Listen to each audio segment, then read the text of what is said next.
হুকুমকে মানে না, আল্লাহ রাব্বুল আলামিনের আইন ছাইরা বেআইনে চলে, শয়তানের তরিকায় চলে।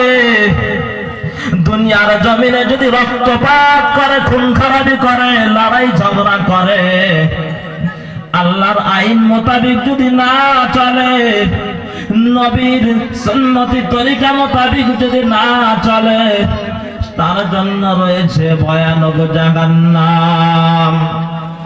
মাটি এই কথা শুনে না কান্দন, মাটি কেঁদে কেঁদে বলে আমাকে নিও না, আমার দ্বারায় ওই মানুষ যেন আল্লাহ তৈরি না করে, যে মানুষ দুনিয়ার মধ্যে যায় খুন খারাপি করবে,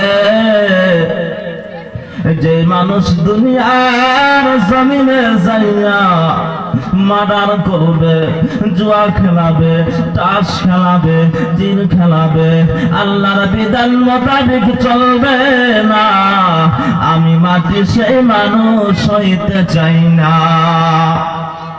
এই কথা শোনার পরে জিবরাইল আলাইহিস সালাম আল্লাহ রাব্বুল আলামিনের কাছে চলে গেলেন। আল্লাহ রাব্বুল আলামিন বললেন, জিবরাইল কি খবর? আমি তোমাকে পাঠাইলাম পৃথিবীর জমিনে, তুমি মাটি নিয়ে এসো, আমি আদম সন্তান বানাবো, আমি আমার নায়েব বানাবো বলে তোমাকে পাঠাইলাম, তুমি খালি এত কেন? জিবরাইল আলাইহিস সালাম বলেন, মাবুদ গো, আমি আপনার হুকুমে জমিনে গিয়েছিলাম মাটি আনতে, কিন্তু আমি পারলাম না, মাটি কান্দন শুরু করে দিয়েছিল, মাটির প্রতি আমার মায়া বেড়ে গেল, আমি জিবরাইল মাটি আনতে পারলাম না। তারপরে আল্লাহ রাব্বুল আলামিন মিকাইল আলাইহিস সালামকে মাটি আনার জন্য পৃথিবীর জমিনে পাঠাইলেন।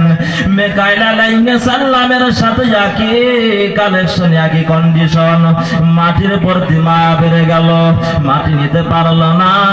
তারপরে আল্লাহ রাব্বুল আলামিন ইসরাফিল আলাইহিস সালামকে পাঠাইলেন, একই কন্ডিশন, ইসরাফিল আলাইহিস সালামের সাথে মাটির কান্দনে ফেরেশতা ইসরাফিল আলাইহিস সালামের মায়া বেড়ে গেল, মাটির প্রতি মহব্বত হয়ে গেল।